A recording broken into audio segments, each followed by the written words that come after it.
करते हैं मध्य प्रदेश की, क्योंकि राजस्थान के बाद अब अगर सबसे ज्यादा कहीं किसी को लेकर चर्चा थी तो वो मध्य प्रदेश को लेकर थी। और मध्य प्रदेश में कांटे की टक्कर रही, किसके बीच? शिवराज सिंह चौहान और कमलनाथ। दोनों एक तरह से अपने वादे और दावे को पूरा करते रहे। एक तरफ लाडली बहना योजना के जरिए शिवराज सिंह चौहान ने दिलों में महिलाओं की राज करने की कोशिश की, तो कमलनाथ ने सॉफ्ट हिंदुत्व की राह पकड़ के कांग्रेस को फिर से संजीवनी देने की कोशिश की। लेकिन जरूरत है ये जानने की कि जो वक्त का पहिया है वो किस तरफ जाता है और किसके भविष्य को और वक्त को बदल देता है। ये जो कुर्सी घूमती हुई आप देख रहे हैं, इस कुर्सी पर कौन काबिज होगा ये हमें कल पता लग जाएगा। लेकिन कैसे आज पूजाओं का दौर चला मध्य प्रदेश में, आज जो तस्वीर है वो क्या कहती है वो आपको बताने जा रहे हैं। क्योंकि 2018 में जनता ने बहुत चौंका दिया, तो 2020 आते आते तक सत्ता पर शिवराज सिंह चौहान फिर काबिज हो गए। जरा कुछ तस्वीरें देखिए। बुधनी सीट से खुद चुनावी मैदान में शिवराज सिंह चौहान, विक्रम मस्ताल जो उनके साथ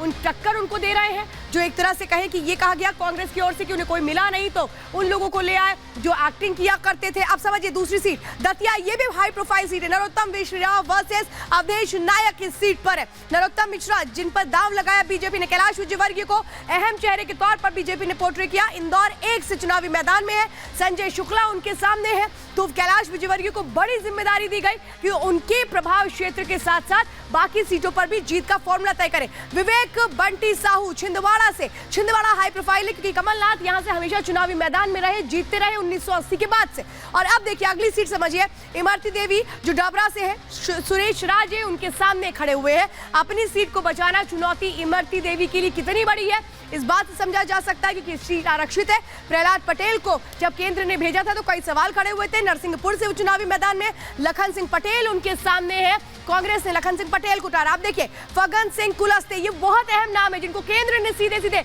मध्य प्रदेश की राजनीति में जिताने के लिए भेजा था। निवास सीट से ये चुनावी मैदान में है, तो चैन सिंह वरकड़े इनके सामने है। गोविंद सिंह राजपूत सुर्खी सीट से है, कांग्रेस ने नीरज शर्मा को चुनावी मैदान में उतारा है। मध्य प्रदेश में बता रही हूं जो हॉट सीट है।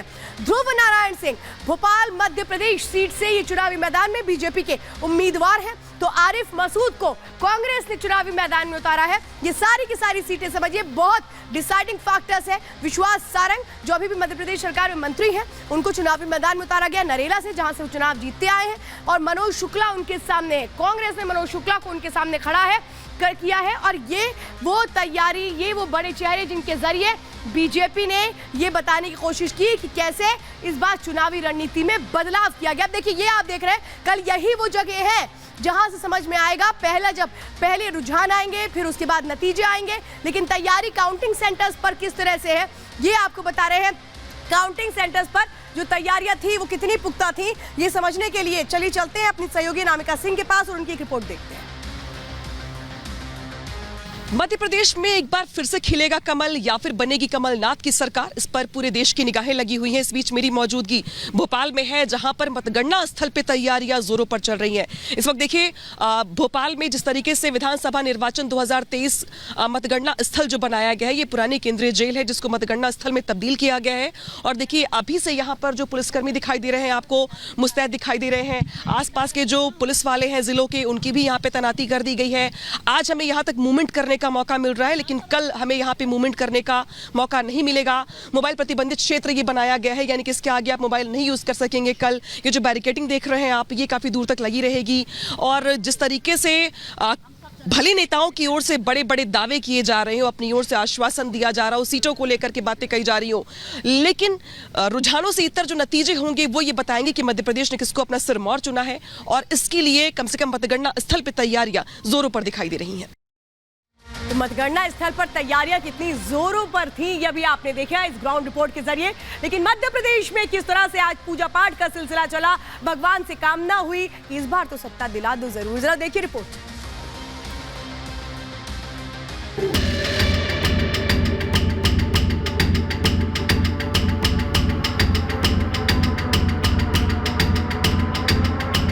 मध्य प्रदेश विधानसभा चुनाव परिणाम में अब चंद घंटे बचे हैं। गुरुवार को आए एग्जिट पोल ने मध्य प्रदेश की सियासत में उबाल ला दिया, जहां बीजेपी को भरोसा है कि एक बार फिर मध्य प्रदेश में कमल खिलेगा।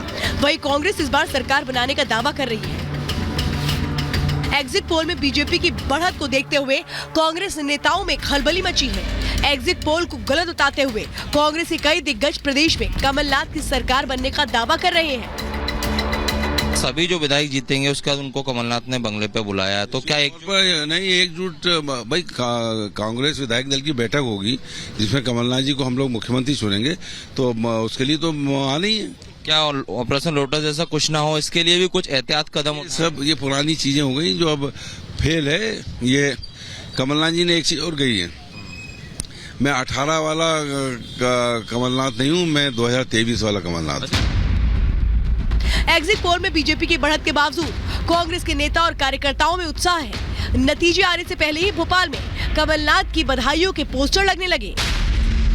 हम थम्पिंग मेजॉरिटी से आ रहे हैं, सरकार बना रहे हैं। यहाँ तक कहा है एक एजेंसी ने कि कांग्रेस पर अगर बीजेपी काटो काट की टक्कर वाली सीट में बीजेपी के विरोध में वोट डाला तो 160 तक पहुंच जाएंगे हम। ऐसे कई सारे होर्डिंग यहाँ हैं, ऐसे कई सारे होर्डिंग मेरे साथी कार्यकर्ताओं ने प्रदेश के अलग अलग कोने में भी लगाने की तैयारी की है। जश्न की तैयारी कल से पहले आज ही कर ली है, इतने आश्वस्त हैं हम। प्रदेश में मतदाताओं का मन भांपने के बाद बीजेपी ने अपनी रणनीति में बदलाव किया। प्रधानमंत्री मोदी के चेहरे पर चुनाव लड़ा गया, साथ ही 3 केंद्रीय मंत्रियों को चुनावी मैदान में उतार दिया गया। पार्टी ने इस बार सामान्य वर्ग से केंद्रीय मंत्री नरेंद्र सिंह तोमर और राष्ट्रीय महासचिव कैलाश विजयवर्गीय, पिछड़े वर्ग से केंद्रीय मंत्री प्रहलाद सिंह पटेल और आदिवासी समाज से केंद्रीय मंत्री फग्गन सिंह कुलस्ते को विधानसभा चुनाव में प्रत्याशी बनाया। वहीं सीएम शिवराज सिंह चौहान की लाडली बहना योजना ने भी काफी हद तक जनता के मूड को बदल दिया। यही वजह है सीएम शिवराज सिंह चौहान को भरोसा है कि मध्य प्रदेश की जनता एक बार फिर से प्रदेश में कमल खिलाएगी। न उम्मीद तो पहले से, ये उम्मीद क्या विश्वास है। भारतीय जनता पार्टी भारी बहुमत से सरकार बनाने जा रही है। कमलनाथ और दिग्विजय सिंह का ये मनभेद किसी से छिपा नहीं है। बावजूद इसके कांग्रेस के स्थानीय नेता कमलनाथ और दिग्विजय को जय वीरू की जोड़ी के रूप में पेश करने की कोशिश करते रहे।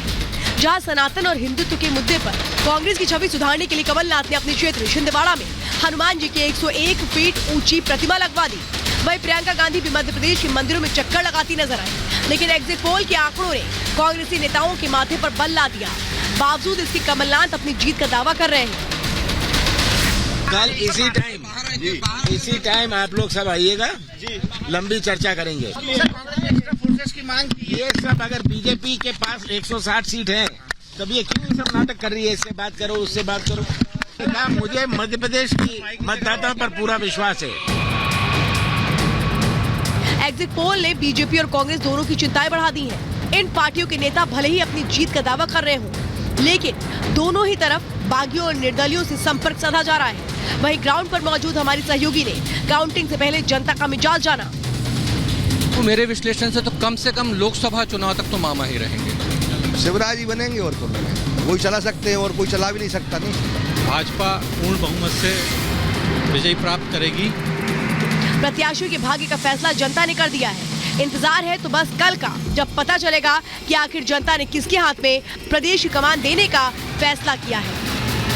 Bureau report, Republic Bharat.